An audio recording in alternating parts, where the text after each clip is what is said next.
Hello and welcome to the Last Edit podcast with myself, Citizen Sleeve, and my sublime film friend. Silver Hawkins. Now, for those who don't know, this is a weekly film podcast where Silver and I alternate between film choices and then have a bit of a natter about them afterwards. We've discussed all kind of things on the show, mostly obscure stuff, which we like to dig out and show people who've perhaps never seen them before. And this week was my choice. And I decided to go with a film that I hadn't seen for about 20 years, I would say, somewhere around there, 18 years or so. And that was Giuseppe Tornatore's 1988 film, Cinema Paradiso. Now, when I first watched it, it was just off the back of uni around that time. And it's a film that's really a love letter to cinema. So it's been really interesting to watch it with Silver after such a long time and to kind of pick it apart and to see where it sits now and how I feel about it now. And certainly how Silver felt about it for the first time he'd ever seen it a few days ago. So let's jump straight in then.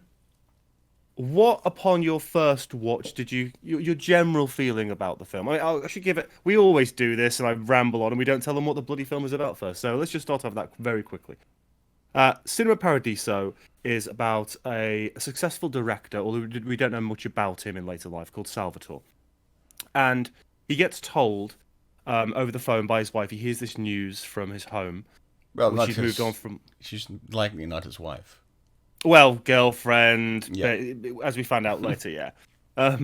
And he learns that his one of his dear friends, a mentor, as it turns out, called Alfredo, who taught him for the love of cinema, the way cinema used to be, the old projectors and cinemas and films that used to get shown, and was this mentor throughout his early life and his adolescent life. And he goes to sleep that night, and we have this elaborate flashback kind of his life as a young kid growing up in Italy. And it's a film which works really well in many ways, but doesn't work well in other ways. But we'll get to that. So let's jump into your impressions then, first of all. I thought it's a pretty good family movie. I would say it's very sort of there's a significant feel good aspect to it. Yeah, It's quite charming. Like it's got a really good performances. heart, hasn't it? Yeah.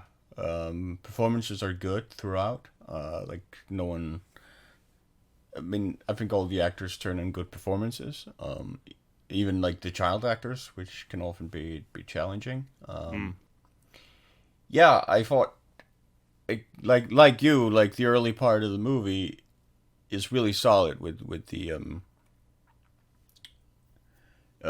growth of the kid and him getting into movies and movies basically just being his entire world, Mm. and then eventually growing up to become the young man and then the movie director. Although the transition to the movie director just kind of happens a bit. Yeah, I Yeah, mean, it's quite abrupt. we do see him sort of run around with the camera and film stuff, which is where the seed is sort of laid. But other than that, that transition isn't all that smooth, I think. Mm. But yeah, there was a lot of stuff to like cinematography as well. There were a couple of shots that were really solid. A couple of scenes I thought, and a couple of scenes and shots that were really innovative in the way they were sort of composited and shot. Like there's a scene where when he comes back to the village to see his mother again, and his mother has sort of put her knitting gear down on the chair, and she's carrying a thread with her of the yarn, so it's basically unraveling what she's Mm. been knitting as she's walking down the stairs to meet her son, and we just see like the yarn unravel as she walks down, and then it stops unraveling as they embrace. And I think that the way of like showing it in that way was is really inventive, and because again it leaves it to the imagination that like we sort of hear the sound from outside the window, and then we sort of get the mental image through the unraveling of the yarn. I think that's a really clever way of doing it. And Mm. there are a couple of moments like that in the movie that really sort of stand out in terms of filmmaking craft. and yeah, it's just a loving tribute to filmmaking in general, like the filmmaking of old, like old actual film that which was highly flammable Mm. and dangerous to work with. Yeah, it's a very charming film. I mean, it has there are a couple of areas that don't hold up all that well, but overall, I would say yeah, fun, charming. It's a very pleasant watch. It's not it's not as highly rigorous to your attention as a lot of the other movies we've seen lately together Yeah, are have definitely. been. So yeah, it's just a nice little way to sit down and pass 2 hours or so. Yeah, it's actually quite a breezy film, and I do remember it being like that. But as I said to you when we were watching it, I only ever really remember the very good bits, as you often do in things, which for me was the opening half and the ending, the very, very ending.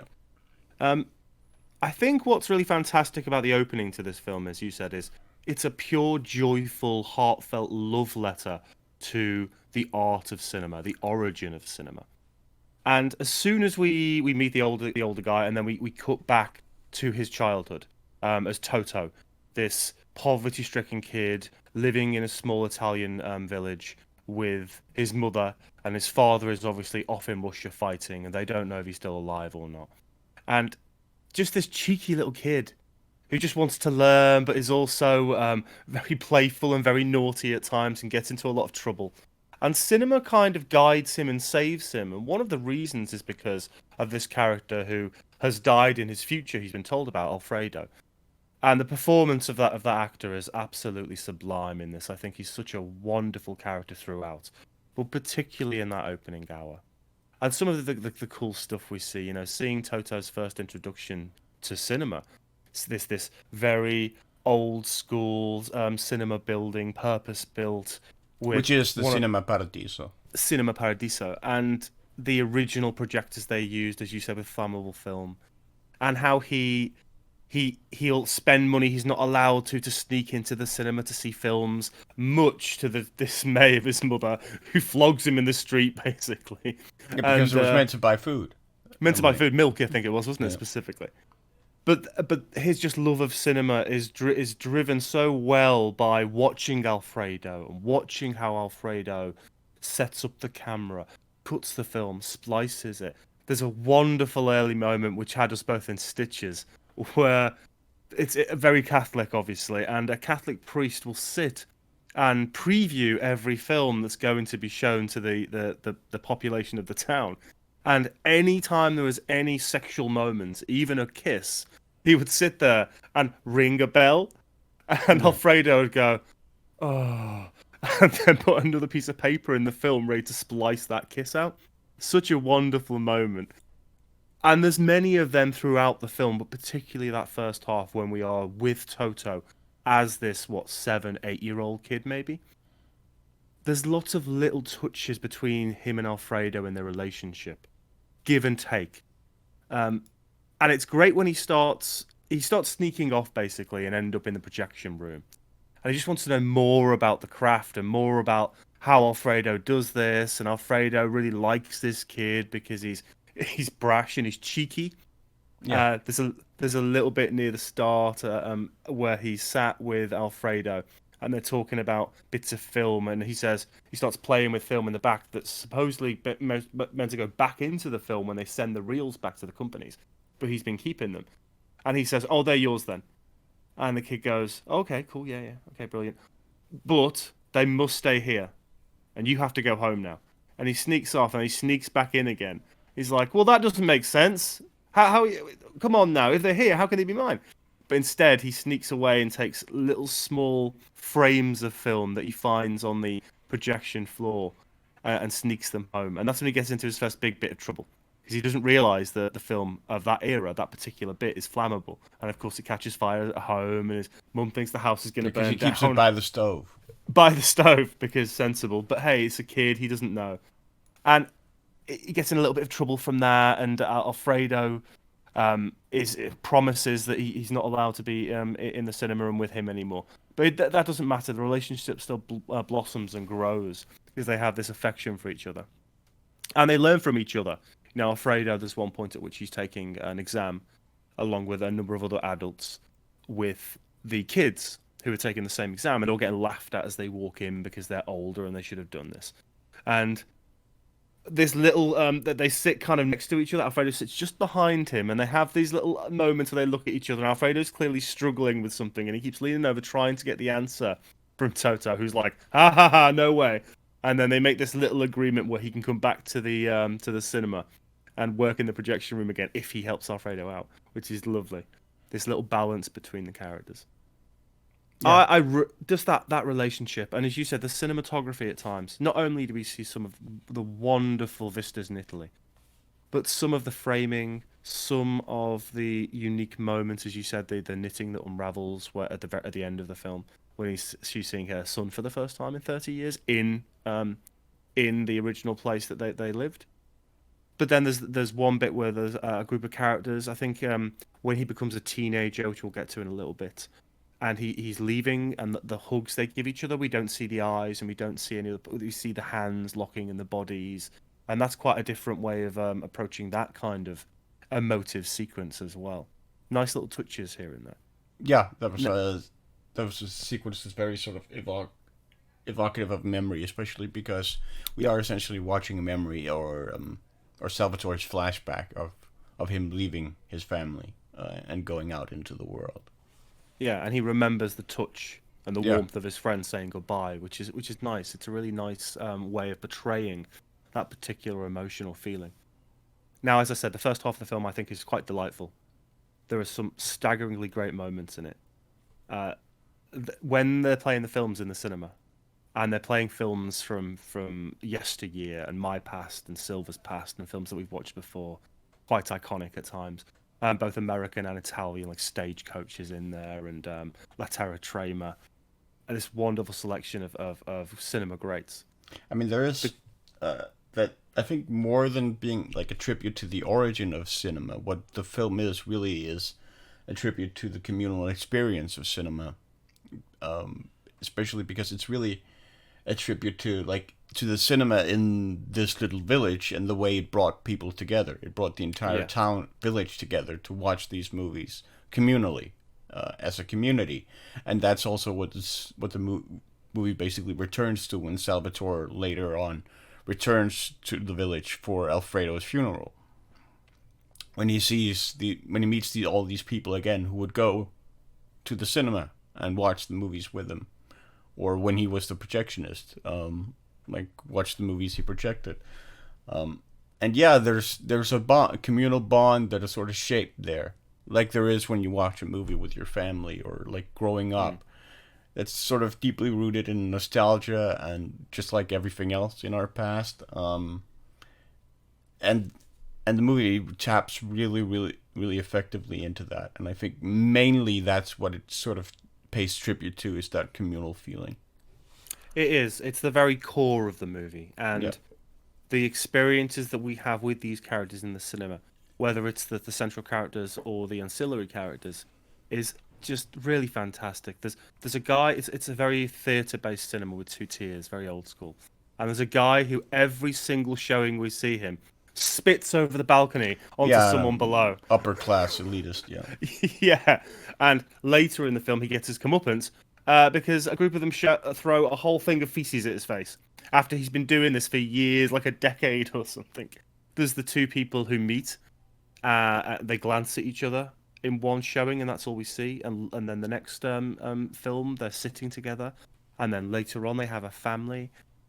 All the kids come and have a great time. There's one scene where the cinema is absolutely flat packed, and there's a couple basically having sex in the corner. There's yeah, kids at the front. Like it's like the whole town, old, young, it doesn't matter. They're all there to be together and to enjoy something. yeah, And you really get that feeling throughout the film that it is a film about cinema, but as you said, it's not about its origins. It's about a love of something which brings people together, and that's yeah, what a communal local cinema like that does. And we don't see that often anymore because there are so few around, unfortunately. yeah. Sadly, it's something that we've Yeah, lost to a large degree because of streaming services and stuff. streaming services, the cost of cinema, and also I think as well social media often detracts. I mean, the amount of times I've gone, and I'm an old school cinema goer as Hume you are, we like to watch the film and be in that environment and explore the ambience of the theatre. And some guy down there is Instagramming whatever crap he's eating for dinner, and you're like, oh god. Just a little foible of mine. So yeah, the opening is amazing. The first hour, I think, is really well paced. I love watching Toto's journey as he eventually, even at a young age, becomes proficient and starts doing these projectionist techniques that he's been taught by Alfredo. And it reaches a point, and it's a beautiful scene as well. Alfredo is with Toto in the projectionist room, and the crowd outside wants to watch their film, but the cinema won't let them in. And so Alfredo decides to flip the glass lens on the camera or the mirror outside out of the window. And there's this beautiful shot where he moves the mirror around, and the film frame follows around the wall and turns and just pops out of a window onto the wall outside. Um, Alfredo says, "Go, Toto, go and watch the film with everybody." And a bunch of people from the town are there watching it outside. And then he sets up a little speaker because they want sound, and everyone's really happy and having a great time. And there's a guy who opens his window and realizes the film is being projected onto his wall. He's like, "Ah!" Closes the door. Yeah, well, it And is pretty late, and people oh are yeah, trying to sleep. oh yeah. But hey, damn it, cinema, have Yep. a good time. And that's a really touching moment. And then, unfortunately, we get the big disruption to the narrative, which is when Alfredo, basically the projection, the film that we were talking about, that catches fire, and it ends up blinding Alfredo. And Toto, who loves this guy, he's his father figure. And we found out a little bit before that, I should say, that Toto's father has passed away. Fighting the Russians abroad, and Alfredo really is the strong father male role model in his life. And it's a real shame because everything burns down, the camera is in flames. Alfredo looks like he might end up dying, but Toto, this 8, 9 year old kid, runs in to help his friend, manages to put a blanket over him and drag him down the stairs outside as best as he can. But unfortunately, Alfredo is permanently blinded. And I think their relationship becomes even stronger, the interactions, because at that point they've wangled it basically so that he can be the projectionist now, this young kid Toto, because he knows it so well. He's been doing it so long with Alfredo, and Alfredo now and again will come to the projection room or the cinema, or meet him, and they'll talk about things. And it's interesting that most of his philosophy, Alfredo, until the very end, is movie quotes or things that he thinks are, relevant to Toto's life that he kind of picks from cinema history, and tells him. And he always says afterwards, "Oh no, that's bloody blah from bloody blah film." It's like, okay, cheat. But that relationship just continues to get stronger. Now I think the film changes quite a bit when Toto becomes a teenager, and not the tone or anything, but the structure changes a bit, the pacing changes a bit, and it loses a little bit of its joy. I should back up a little bit, I suppose. The cinema was destroyed in the fire, but a local has won the lottery, we find out a little bit before, and he decides to rebuild the cinema in a much grander fashion. So it's got neon signs now and plush seating and a Yeah. new projector and brand new film that doesn't set aflame very easy, or doesn't at all, is flame retardant. And it's a joy to behold when they first all come back to the cinema for the first time. I find that one of those moments that brings me joy as an old school cinema goer. Seeing this thing being rebuilt, and the community coming back together to see these new films that are coming out that they hadn't Yeah. seen before. Really, really beautiful. And it's successful for a while. And as Toto grows into his teenage years, he carries on being the principal projectionist at the Cinema Paradiso. And that's when I think the film starts to lose a little bit of itself, perhaps. Yeah. Yeah, I mean it does. As he grows into adulthood, there are a couple of scenes that seem like first of all, he falls madly in love with another woman. But that, which is basically she ends up being like the love of his life. And eventually disappears, just disappears out of his life, and much to his regret. And I mean that I think that as a device is effective enough. It's just that they never really successfully established the relationship between him and her to where it's emotionally resonant. It just feels sort of formulaic, that it's just there for the sake of being there and to hit the story beats. Mm. I mean, the chemistry between them is fine, I thought. But like, just in terms of character development, there isn't a whole lot of subtext or substance there, to really carry their scenes and to make them resonate. Like, there's also a scene where he gets drafted into the military, which is like, I don't know, like 3 or 4 minutes long. It doesn't accomplish anything, really. Like, it could easily have been left out of the movie, and then just we could have been told that he had been drafted, and that would have been it. Like, like we didn't Seems need that at all. superfluous. Yeah, Yeah, it's. I totally agree. I think the relationship between Toto and Elena is it doesn't have enough depth, and although there are nice moments, it there's just the kind of happens. yeah, there's the confessional, which is really fun. He pretends to be a priest in a confessional while Alfredo diverts the priest and Well, distracts he him. doesn't actually Um, pretend to be the priest, because he sits in well, and he sneaks into the confessional, but he immediately says it's me. He doesn't like listen to her to Elena, yeah, confession. but Or, then yeah, when he turns around and the other lady appears, he's like, fair, yeah, true, fair enough. Yeah, um, so there's that, and there's nice little moments. It's the interesting bit where he says, I'll wait for you as long as forever if I can, and he starts waiting at the bottom of her street every single night after work, and we wait for the window to open. That's the signal that she's fallen in love with him, and it never really happens. But then later, she appears in the projectionist bit. But that's the problem, as you said. Some of these things jump too quickly, and yeah, temporally. I think the temporality in this film, the opening, if we ignore the immediate jump to flashback, or from the older Salvatore Toto to the flashback, that whole opening has a beautiful pace. And then once he becomes a teenager, temporally, the film it jumps about a little bit too much in terms of its forward narrative motion, and the perfect example is that military scene. It's like 4 or 5 minutes long. It's so quick. It doesn't mean anything. It doesn't affect his character in any way really that we notice. no, So why is it there? It just seems superfluous for being superfluous' sake, when there's no real need to. So the whole middle of the film for me sags a bit, and it doesn't have that elegant pace that the opening hour does. I mean, I told you when while we watched it that to me the movie felt heavily autobiographical, um, on the part of the director. And I read that it's based on, like, it takes place, like, the village in the movie is basically on Sicily, and it's based on a little, like, local village cinema in Sicily.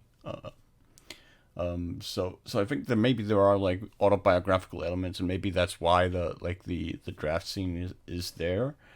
That was sort of my take on it, or my interpretation of it. That it is sort of just the director paying tribute to his past, and, like, again, the communal experience of going to the cinema.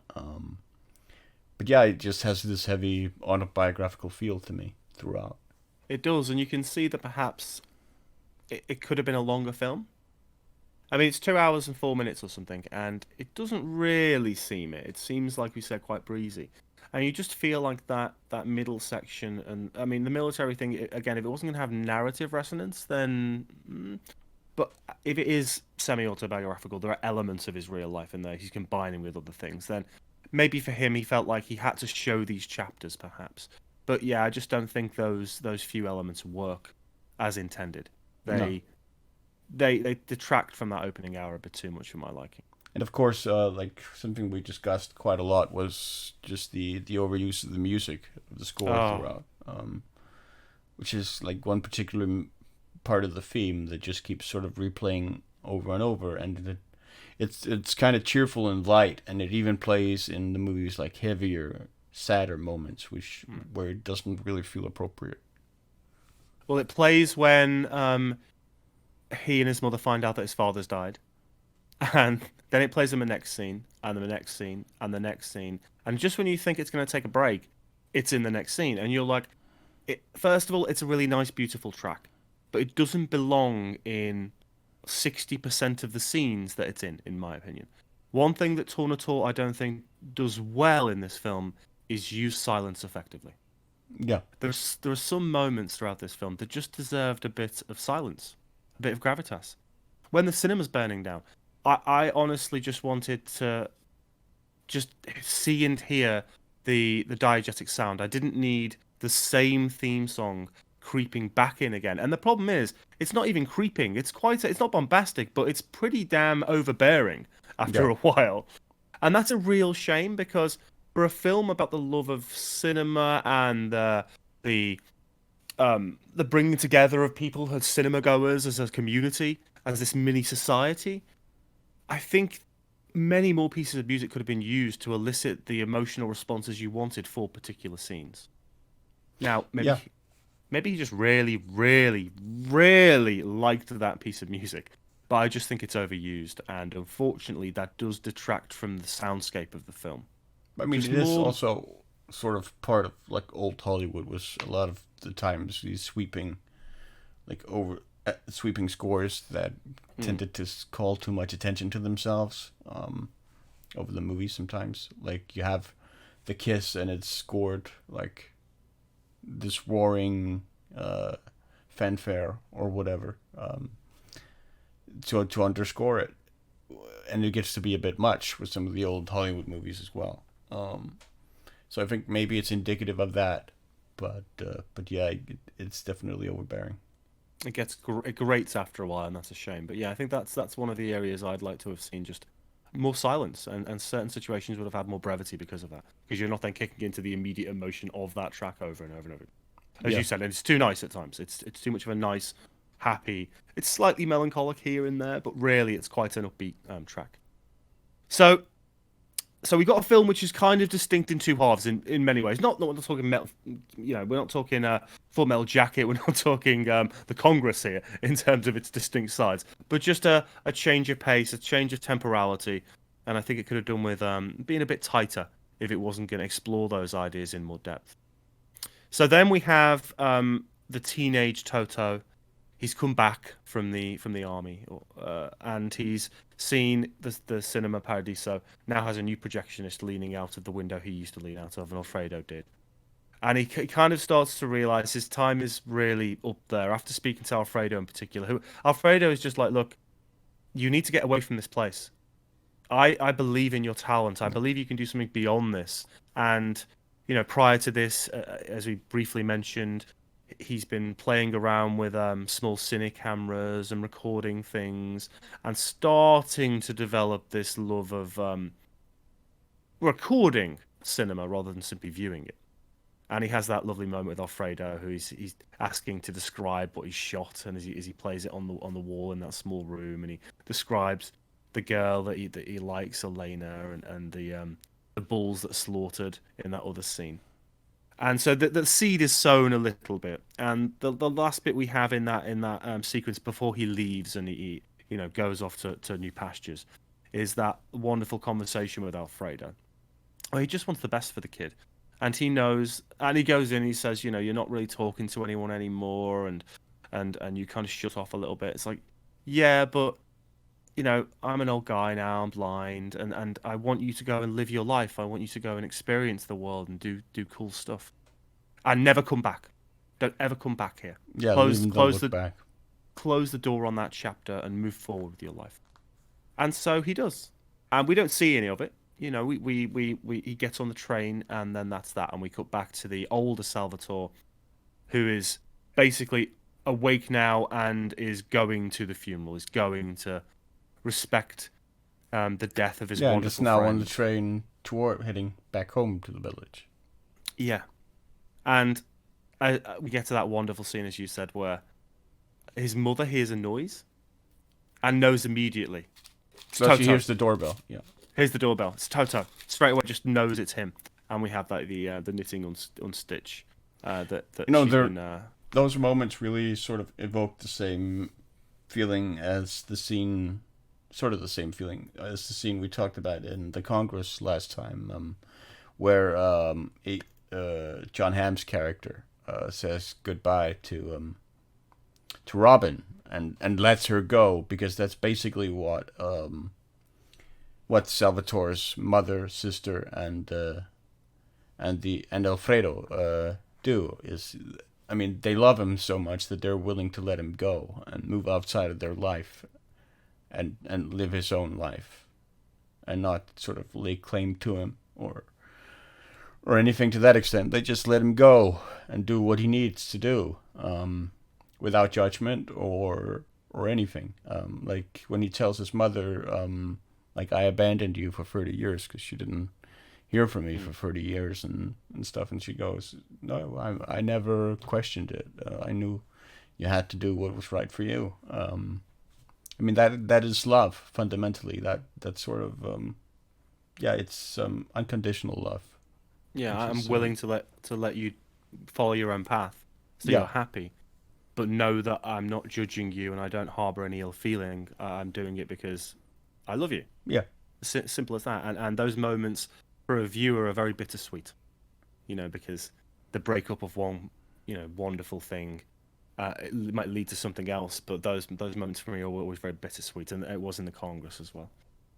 And so now we have the final end section of the film where he's in the town he grew up in. He's seen the cinema Paradiso. He's seen what it's become now, which is this old, dilapidated, unused building is going to be demolished.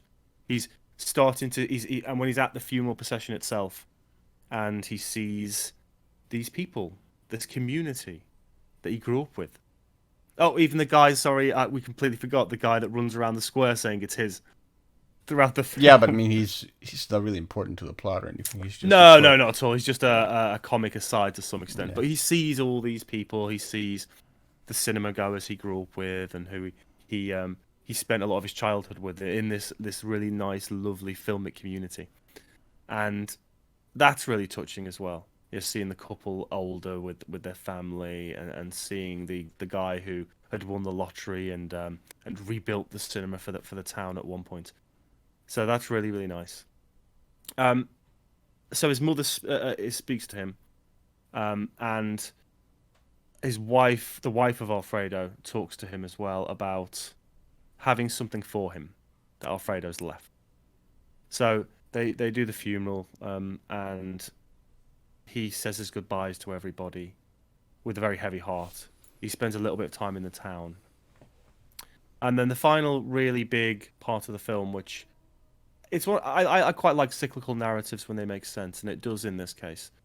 And he basically goes home. He goes to a smaller kind of newer cinema with an older projector, and he plays what Alfredo has left him. And what it is all the kisses that the bishop forced him to cut out through all those the priest, years. yeah. The priest, sorry, through all those years, and it's a really touching moment. It's nice because, as one person says, one of the cinema goers says a little bit further in the film, I haven't seen a kiss in 20 years in this cinema. Yeah. It's lovely to see all these kisses throughout that period of cinematic history spliced together by Alfredo as this goodbye to his young friend. I think that's really touching. Yeah, and I mean, the movie delivers really well on the cyclical narrative twice, which is first in the flashback where he goes out on the train to leave, and then it transitions to the present where he comes back on the train to return home, and then you have the payoff at the end with the film that Alfredo leaves him with all the cut material from over the years. And that is the scene in the movie where the score feels most appropriate. Yeah.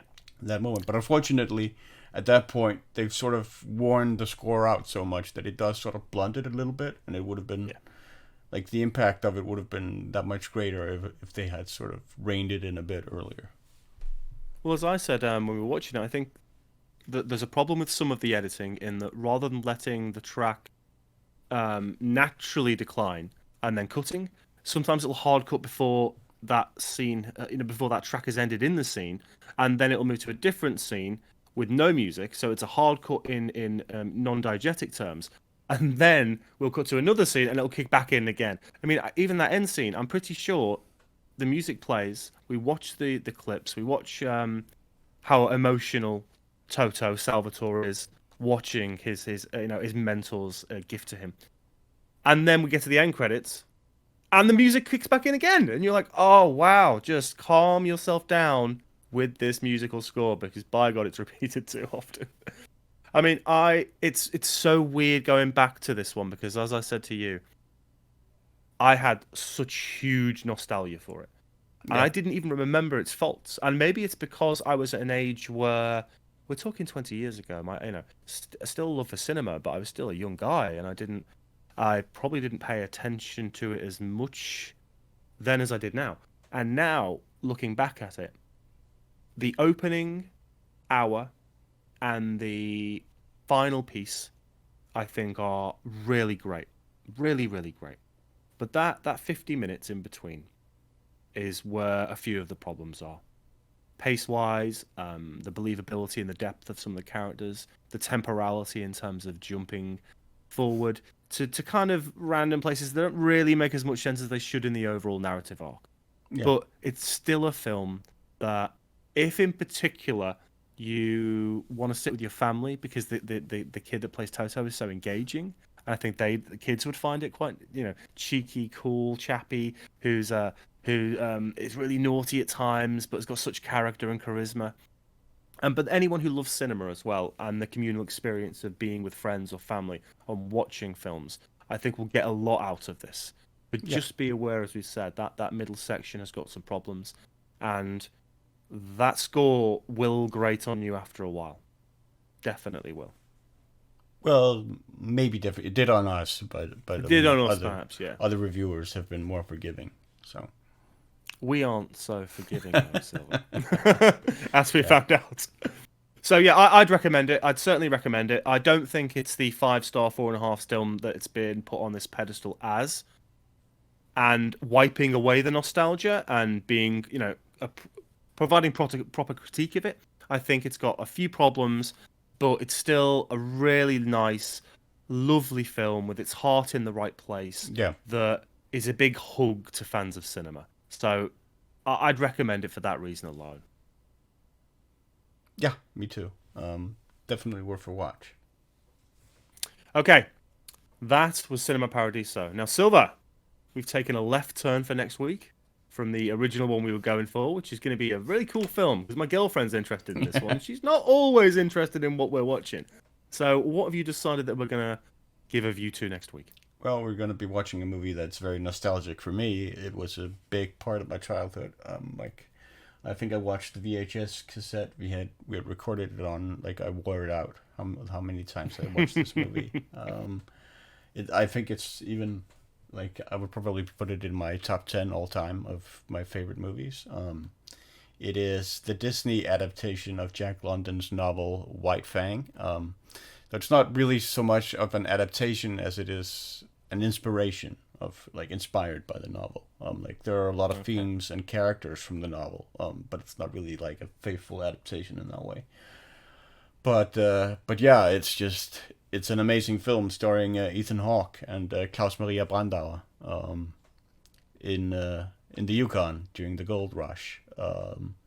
It is like a gorgeous, just like in terms of like the cinematography and the wildlife, is just absolutely gorgeous. It's all practical effects, all practical stunt work, animal training, animal handlers. It's just a really solid movie. It doesn't really pull punches in terms of like the darker themes. It's really brutal in places, and it's really really scary in places. Like the opening of the movie is really scary in places for kids. At least it was for me as a kid. And yeah, it's just a really solid movie that I'm really looking forward to rewatching. Well, I don't think I've ever seen it. Now, I might have done it as a kid. There's some films I just don't remember, so I Yeah. might have done. I know the name. That might be the novel though. So again, yeah. And Kerry, I don't think has ever seen it, and she loves Disney movies. So as soon as I called her downstairs and went, "We're watching a Disney film next week. Have you seen this?" I have never seen that, and that looks right up my street. So we'll be watching that very, very soon indeed. Thank you for joining us. And remember, we are not only on YouTube, we are on Spotify and Anchor and iTunes. I'm slowly getting there with the uploads of the older podcasts. We're going to reach a point where we marry together, I promise, where these uploads will be straight up there with the audio ones as well. But for the time being, keep an eye on it. I'll try and do 2 a week of the audio ones, so we'll eventually catch up with ourselves. Talk to us about films in the comments, guys. Have you seen Cinema Please. Paradiso? What kind of films do you like that talk about cinema, that show a love for cinema? We've covered quite a few recently. I mean, Dolomite is what one. were some great communal experiences that you had watching cinema with family or friends, or like a Oh, theater of people or absolutely. whatever? I mean, if you go and watch our recent special where Silver and I talk about a bit of film past, there's a whole section we go off on one about our cinema experiences, the best Yeah. ones, the worst ones, the films we've seen, the fun we've had. So talk to us in the comments about some of your favourite film moments in cinema, whether it was family or friends or on your own. That's what we're here for. That's why we always say, let's talk film. So thank you very, very much for watching. I've been Citizen Sleeve, And I've been Silver Hawkins. and we shall see you very soon indeed. Have a lovely week. Take care.